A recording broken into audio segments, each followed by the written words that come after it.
வணக்கம் நண்பர்களே. ஈரானை பத்தி பல தகவல்கள் நான் படிச்சுட்டேன், சேகரிச்சு வச்சிருக்கேன். எத உங்க கூட ஷேர் பண்றது, எத விட்டுறது அப்படிங்கிறது எனக்கே சில சமயத்துல குழப்பமாயிடுச்சு. அவ்வளவு செய்திகள் வந்திருக்கு. இருந்தாலும் என்னுடைய பார்வையில உங்க எல்லாருக்கும் ஏற்கனவே தெரிந்த செய்திகள் அல்லாத என்னுடைய அனாலிசிஸ் அப்படிங்கிறதுல நான் எது என்னுடைய புரிதல் அப்படின்னு நினைக்கிறேனோ அதை சில வீடியோக்கள்ல உங்க கூட ஷேர் பண்ணலாம். இந்த ஈரானை பத்தி நான் பேசும்போது இந்தியாவின் நிலைப்பாடு எதுவோ அதுதான் என்னுடைய நிலைப்பாடு. அணி சாராத நிலைப்பாடு தான் என்னுடைய நிலைப்பாடு. நான் ஈரானுக்கு ஆதரவாக பேச போறது கிடையாது. அதே அமெரிக்காவுக்கோ இஸ்ரேலுக்கோ ஆதரவாக நான் பேச போறது. என்னை பொறுத்த வரைக்கும் போர் என்பது மிக மிக கொடூரமானது. அதுக்கு ஈக்குவலா கொடூரமானது மத அடிப்படைவாதம் மூலமாக நடத்தப்படும் ஒரு கொடூரமான கொடுங்கோல் ஆட்சி. அது ஈரான்ல நடந்துச்சு. அதை எதிர்க்கிறேன் பேர் வழி அப்படின்னு சொல்லிட்டு மக்களுக்கு சுதந்திரத்தை வாங்கி கொடுக்க போறேன், ஒரு சர்வாதிகாரி கிட்ட இருந்து நாட்டு மக்களை மீட்டெடுக்க போறேன் அப்படிங்கிற ஒரு முன்னெடுப்புல, அதாவது ஸ்மோக் ஸ்கிரீன்ல அடுத்த நாட்டினுடைய இறையாண்மையை பத்தி கவலைப்படாம அந்த நாட்டின் மீது தாக்குதல் நடத்தக்கூடியது அமெரிக்கா. 72 தாக்குதல்களும் ஆட்சி மாற்றங்களையும் அமெரிக்கா இதுவரைக்கும் நடத்தியிருக்கு. அதை பத்தின ஒரு தனி லிஸ்டே போட்டு ஒரு வீடியோ மாதிரி உங்ககிட்ட நான் பிரசன்ட் பண்றேன். நல்ல புரிதல் வரும். என்னை பொறுத்த வரைக்கும் எந்த நாட்டையுமே மதிக்காம தன்னுடைய சுயநலம் மட்டுமே தான் குறி அப்படின்னு இருக்கக்கூடிய ஒரு நாடு எது, அதை ஒரு பயங்கரவாத நாடுன்னே நம்ம கேட்டகரைஸ் பண்ணலாம் அப்படின்னா அது அமெரிக்கா தான். தங்களுக்கு எது தேவையோ அதை நேர்மையான வழியில எடுக்காம தகுடுதத்தங்களும் போர் நடவடிக்கைகளும் பொய்யுரைகளும் செய்து அந்த நாட்டை குட்டிச்சோராக்கி தங்களுடைய நலன்களை பாதுகாப்பு. அமெரிக்காவை கண்டுபிடிச்சது கொலம்பஸ். இங்க இருந்து போன அந்த பில்கிரிம் ஃபாதர்ஸ் என்ன பண்ணாங்கன்னா அங்க இருக்கிற லோக்கல்களை அழிச்சுத்தான் அதன் மேல கட்டமைக்கப்பட்டது. ஸோ அந்த அடிப்படை ஜெனட்டிக் குணம்னு சொல்றோம்ல, மரபணு குணம் அவங்களுக்கு. எதையுமே அழித்துத்தான் அவங்க தங்களுடைய முன்னேற்றத்தை கையில் எடுத்திருக்காங்க, சொகுசு வாழ்க்கை வாழ்ந்திருக்காங்க. அதேதான் இப்பவும் நடந்துகிட்டு இருக்கு. முன்னாடி லோக்கல் நேட்டிவ் அமெரிக்கன்ஸ் மீது அராஜகம் செஞ்சாங்க, இப்ப அடுத்த நாட்டு மக்கள் மீது அராஜகம் செய்யறாங்க. இதற்கு 72 உதாரணங்கள் இருக்கு. அதை லிஸ்ட் போட்டு எடுத்து வச்சிருக்கேன், செய்யறாங்க கண்டிப்பா. சார் அப்ப இஸ்ரேல் அப்படின்னா, இஸ்ரேல் ஒரு மிக மிக குழப்பமான பிலாசபி.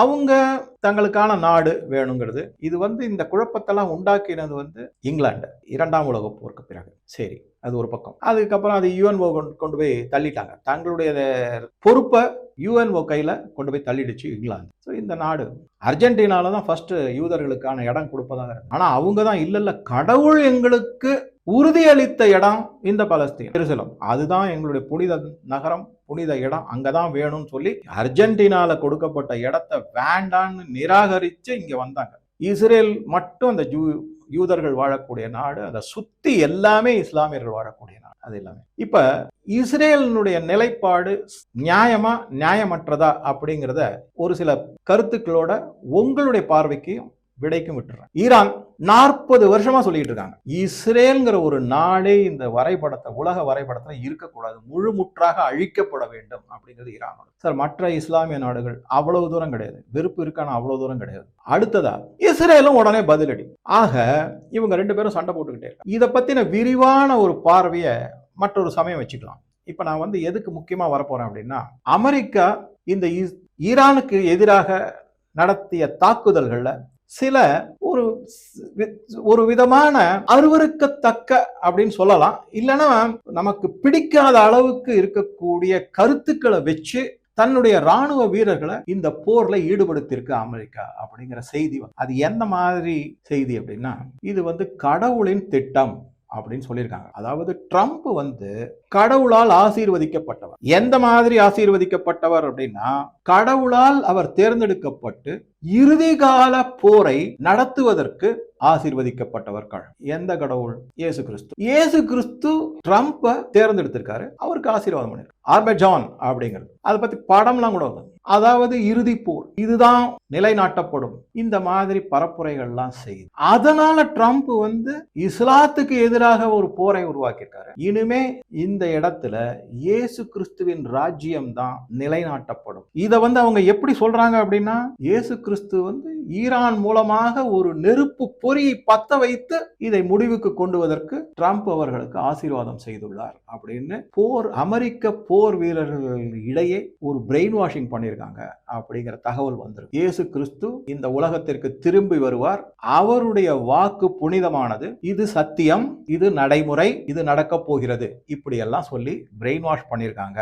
அப்படிங்கிறத யாரு போட்டு உடைச்சிருக்காங்க அப்படின்னா MRFF, military religious freedom foundation அப்படின்னு ஒரு அமைப்பு இருக்கு. அவங்களுக்கு ஏகப்பட்ட கம்ப்ளைண்ட்ஸ் வந்திருக்கு. இந்த மாதிரி இவங்க பிரெயின் வாஷ் பண்றாங்க. ஆர்மி அப்படிங்கிறது வந்து மத சார்பற்றது, செக்யூலர். அவங்களுக்கு தெரிஞ்ச ஒரே கொள்கை என்னன்னா, மேல்மட்டத்து அதிகாரிகளுடைய கட்டளைக்கு அடிபணிவதுதான் ஆர்மியினுடைய. ஏன்னு கேள்வியே கேட்கக்கூடாது. அந்த மாதிரி தான் அவங்களை வளர்த்திருப்பாங்க, அந்த மாதிரி தான் அவங்களை இன்டாக்ட்ரினேஷன் சொல்லக்கூடியதை செஞ்சிருப்பாங்க, பயிற்சி அந்த மாதிரி தான் கொடுத்திருப்பாங்க. ஆனா இப்ப அளிக்கக்கூடிய பயிற்சி மதம் சார்ந்ததாக இருக்கு. அதுலயும் எப்படி கொண்டு போறாங்க அப்படின்னா, பிப்ளிக்கல் பிலாசபி அப்படின்னு பழங்காலத்துல இருக்கக்கூடிய மத அடிப்படையிலான கொள்கையை புகுத்துறாங்க. இது மிக மிக தவறு அப்படிங்கிற மாதிரி கம்ப்ளைண்ட் கொடுத்திருக்காங்க. இதை வந்து கிறிஸ்டியன் ரெட்டாரிக் அப்படிங்கிற மாதிரி கம்ப்ளைண்ட் பண்ணுவோம். அதாவது கிறிஸ்துவ வாக்கு வன்மை அப்படின்னு சொல்லலாம். நம்ம அதை சில பேர் என்னன்னா, நான் கூட நிறைய இந்த டாக்ஸி, ஆட்டோ, அப்புறம் சில இதுகள் எல்லாமே பார்த்துருக்காங்க. தேவனின் வாக்கு தத்தம் அப்படின்னு போட்டிருப்பாங்க. என்ன வாக்கு தத்தம்? எல்லாரையும் அழிச்சிடு, அதான் உலகத்தையே கிறிஸ்துவமயம் ஆக்கிடு, அதுதான் வாக்கு தத்தமா? ஏன் அடுத்தவங்க வாழக்கூடாதா?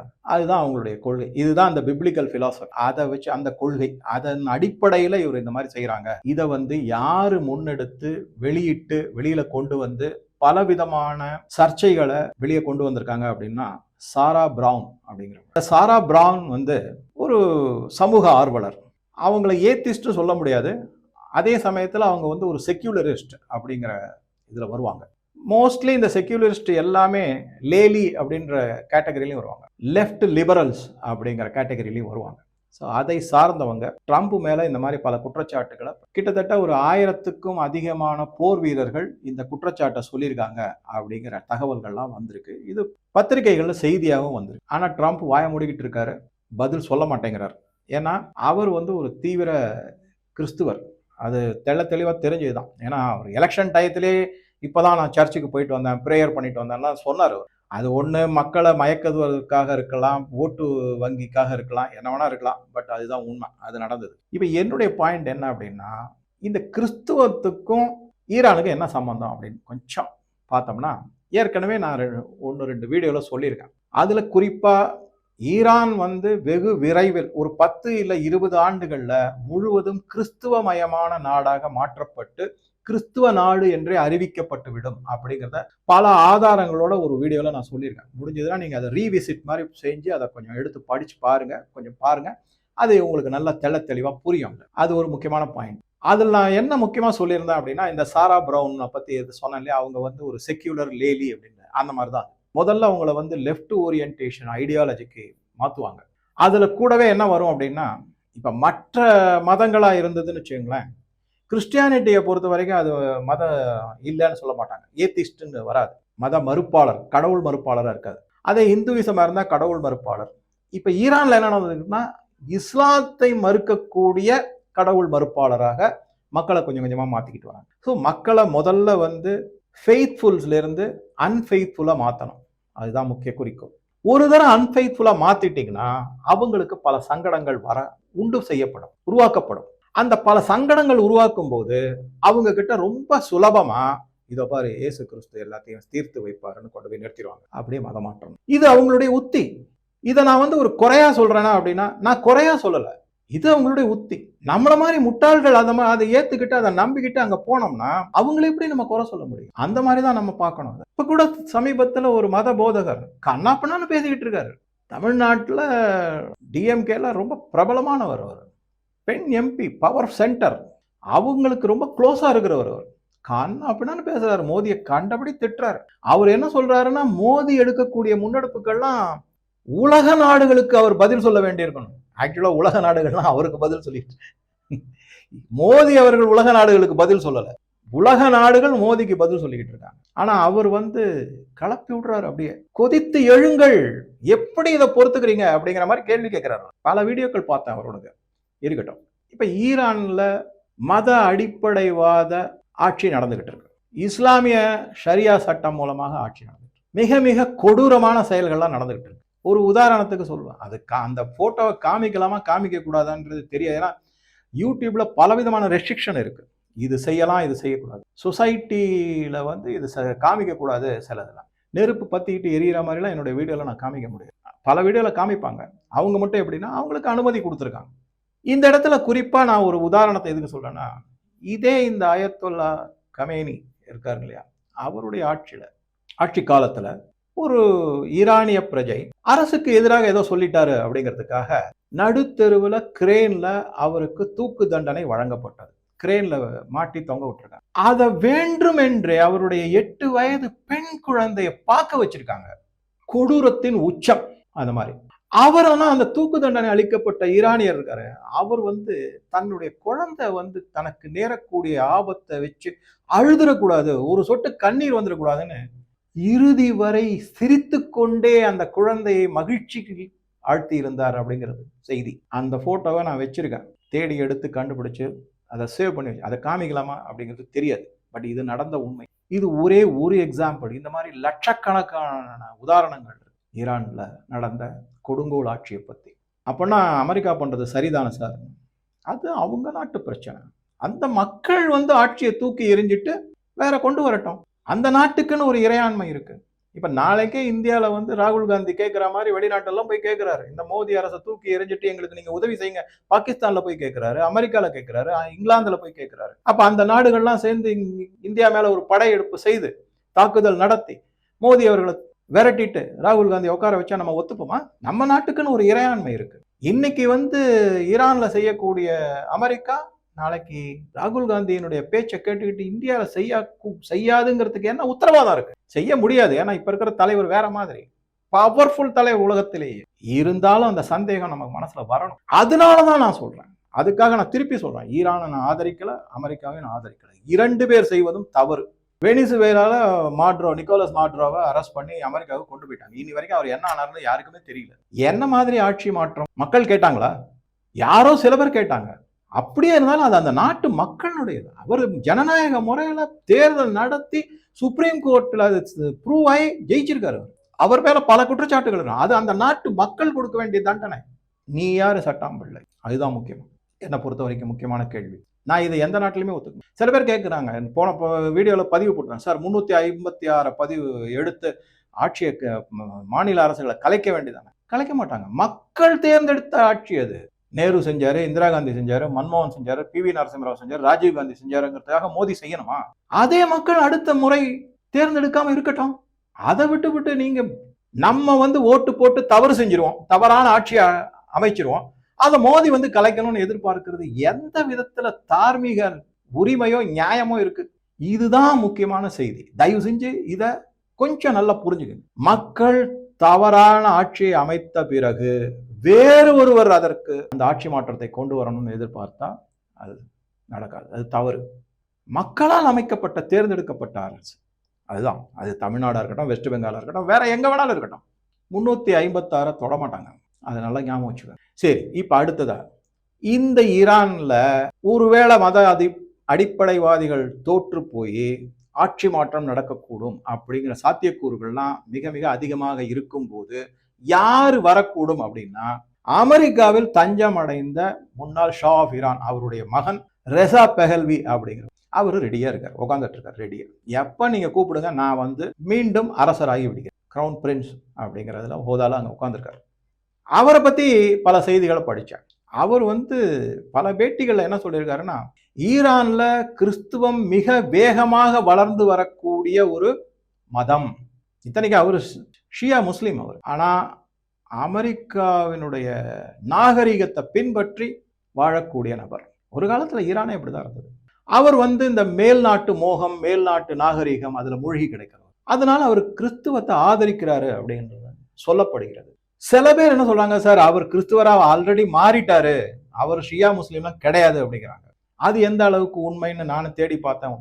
ஆனா அவர் கிறிஸ்துவத்தை ஆதரிக்கிறாரு, அது வேகமாக வளர்ந்து வரக்கூடியது நிறைய பேட்டிகள்ல சொல்லியிருக்காரு. இதெல்லாம் எங்க இந்த ரெசா பகல்வியினுடைய கொள்கையில ஒரு இடி விழுது அப்படின்னு பாத்தீங்கன்னா, இடிக்குது அப்படின்னு சொல்லுவாங்கல்ல, அது மாதிரி பார்த்தோம்னா அவருடைய மனைவி கொஞ்சம் கிறிஸ்துவத்தை பின்பற்றக்கூடியவராக இருக்காங்க. யாஸ்மின் பெஹல்வி அப்படிங்கிறது பேர். அந்த யாஸ்மின் வந்து அடிக்கடி சர்ச்சுக்கு போகிறாங்க, இயேசு கிறிஸ்துவ வழிபாடு செய்கிறாங்க, பைபிள் படிக்கிறாங்க, ஒரு தீவிர கிறிஸ்துவராக இருக்காங்க. இதை பற்றி பேசும்போது தான் தமிழ்நாட்டில் கூட பல அரசியல்வாதிகள், மிக மிக முக்கியமான அரசியல்வாதி, இப்போ ஏதோ 4 சீட்டு கொடுத்துருவாங்க, 3 சீட்டு வந்து உதயசூரியன் சின்னத்திலையும், 1 சீட்டு தன்னுடைய சொந்த சின்னத்திலையும் போட்டியிட போகிறதா அவரை பற்றி செய்தி படித்தேன். 4 சீட்டு கழுத தேஞ்சு கட்டரம்பாஜின்ற கதைக்கு வந்திருக்காரு. அவர் அடிக்கடி என் மனைவி கிறிஸ்துவர், அவர் வந்து சர்ச்சுக்கு போவார் அப்படின்லாம் பேட்டியெல்லாம் கொடுத்துருக்காரு. அப்போ நீங்கள் யார்? பதவி பிரமாணம் எடுக்கும்போது செக்யூலர், மத சார்பற்றது அப்படின்னு தான் எடுக்கிறீங்க. என்ன மாதிரி மக்களோ சரி, அது ஒரு பக்கம் இருக்கு. அடுத்தது இந்த யாஸ்மின் பெஹல்வி வந்து கிறிஸ்துவர் அப்படின்னு. ஸோ ஆக மொத்தம் ரெசா பெஹல்வியினுடைய கொள்கை, மனைவியினுடைய கொள்கை, அவங்களுடைய பிடிமானம் எல்லாமே எங்க வந்து குவியுது அப்படின்னு பார்த்தோம்னா, ட்ரம்ப் வந்து தன்னுடைய வீரர்களுக்கு இயேசு கிறிஸ்து திரும்பி வரப்போகிறார், என்னைத்தான் அதற்காக தேர்ந்தெடுத்துள்ளார், ஆசீர்வதித்துள்ளார், இது இறுதிக்கட்ட போர், நான் நெருப்பு பொரிய பற்ற வச்சு இந்த இஸ்லாத்தை ஈரானில் இருந்து ஒழித்து விடுவேன் அப்படிங்கிறதுல ஏதாவது சந்தேகம் இருக்கான்னு பார்த்தா எனக்கு தெரியல, உங்களுக்கு தெரிஞ்சா சொல்ல. சரி, இதை தவிர இன்னொரு மிக மிக முக்கியமான செய்தி இந்த ரெசா பெஹல்வியை பத்தி இருக்கு. அது என்ன செய்தி அப்படின்னு நம்ம பார்த்தோம்னா, அவருக்கு ஒரு மகள் இருக்காங்க. அவங்கள வந்து இமான் பெஹல்வின்னு சொல்லலாம், இல்லை ஐமான் பெஹல்வி, IMAN, இமான் பெஹல்வி. இந்த இமான் பெஹல்வி அமெரிக்காவில் வாழக்கூடிய ஒரு யூதரை கல்யாணம் பண்ணியிருக்காங்க, ஜூ. அவர் பேர் பிராட்லி ஷெர்மான் அப்படிங்கிறவர். இவர்களுடைய திருமணம் அமெரிக்காவில் நியூயார்க் நகரத்தில் இருக்கக்கூடிய ஒரு கோர்ட் வளாகத்தில் இருக்கக்கூடிய சர்ச்சில், அதாவது அவங்களுடைய முறைப்படி நடந்தது அப்படிங்கிறாங்க. யூதர் முறைப்படி நடந்தது அப்படிங்கிறாங்க. அது ஒரு பாயிண்ட். அதை தவிர அவங்க என்ன பண்ணியிருக்காங்கன்னா, பிரான்ஸ்ல இருக்கக்கூடிய பாரிஸ்ல மிகப்பெரிய ஒரு பார்ட்டி கொடுத்துருக்காங்க. ஸோ அது எல்லாமே வெட்ட வெளிச்சமா வந்திருக்கு, செய்தியில வந்திருக்கு. இவருடைய மருமகன் ஒரு யூதர். இப்போ அப்படியே நீங்க கொஞ்சம் கனெக்ட் பண்ணி பாருங்க. ஜெராட் குஷ்னர், இவன்கா ட்ரம்ப்னுடைய கணவர், அதாவது டொனால்டு ட்ரம்ப் அவர்களுடைய மருமகன் யூதர். டொனால்டு ட்ரம்ப்னுடைய மருமகன் யூதர், ரெசா பெஹல்வியினுடைய மருமகன் யூதர். மருமகனாலே பிரச்சனை தான் வருது இல்லை, அந்த மாதிரி கனெக்ஷன் கொண்டு வந்து நிறுத்தணும்னா பலவிதமான செய்திகள் உறுதிப்படுத்தப்படுகிறது இந்த இடத்துல. ஸோ ஈரான் எதையோ நோக்கி சென்று கொண்டிருக்கிறது. அமெரிக்கா ஒரு நாடாக பார்க்கும்போது ஈரானுடைய எண்ணெய் வளம் மிக மிக முக்கியம், அது ஒண்ணு. இரண்டாவது, என்னுடைய பார்வையில ஈரானை உபயோகித்து அமெரிக்கா மற்ற வளைகுடா நாடுகளை பலவீனப்படுத்துகிறது அப்படிங்கிறது என்னுடைய பார்வை. அது எந்த மாதிரி பலவீனப்படுத்துகிறது எல்லாம் நிறைய தகவல் இருக்கு, நம்ம ஒவ்வொரு சில வீடியோக்களை மேலும் பார்க்கலாம். இந்த இடத்துல தான் அமெரிக்கா இன்னொரு முக்கியமான முன்னெடுப்பு செஞ்சிருக்கு. உள்நாட்டுல பலவிதமான கலகங்களை ஏற்படுத்தியிருக்காங்க. இந்த கலகங்கள் எல்லாமே பல பெரிய லெவல்ல போராட்டங்களை வெடிச்சிருக்கு. இந்த போராட்டங்கள் ஜென் இறங்கி தெருவில் இறங்கி போராட்டம் நடத்தியிருக்காங்க. இப்ப அயத்துல்லா அலி கமேனி அவர்கள் தாக்கப்பட்டு இறந்தபோது பல ஈரானியர்கள், அங்க ஈரான்ல வந்து முஸ்லிம்ஸ் இருக்காங்க, ஜூஸ் இருக்காங்க, கிறிஸ்டியன்ஸ் இருக்காங்க, நல்லா கவனிச்சுக்கோங்க, அவங்க எல்லாம் அதை கொண்டாடி இருக்காங்க. இதற்கு முன்னாடி இஸ்லாத்தினுடைய புனித நூலான குரான் சேதப்படுத்தப்பட்டுள்ளது, தீயிடப்பட்டுள்ளது. கமேனி அவர்களுடைய போட்டோவை கொளுத்தி அதன் மூலமாக பல பெண்கள் சிகரெட்டை பற்ற வச்சிட்டு இருக்காங்க. இந்த இமேஜஸ்லாம் நிறைய வந்திருக்கு. அப்ப எதை நோக்கி ஈரான் மக்களுடைய நாகரிகம் போயிட்டு இருக்கு? 2500 ஆண்டு கால நாகரிகம், பண்பாடு எல்லாம் இருக்கக்கூடியது. அது வந்து கொஞ்சம் கொஞ்சமா மேற்கத்திய நாகரிகத்தை நோக்கி கடத்தப்பட்டு கொண்டிருக்கிறது. இதுதான் உண்மை. பெண்கள் அவருடைய போட்டோவை எடுத்து அந்த போட்டோல இருந்து தங்களுடைய சிகரெட்டை பற்ற வைக்கிற மாதிரி பல வீடியோஸ், இமேஜ் எல்லாம் வந்து எந்த மாதிரி நாகரிகம்? ஸோ இது பல விதமான செய்திகளை உங்களுக்கு முன்னாடி நான் வச்சிருக்கேன். உங்க கருத்துக்களை பதிவிடவும். நன்றி, வணக்கம்.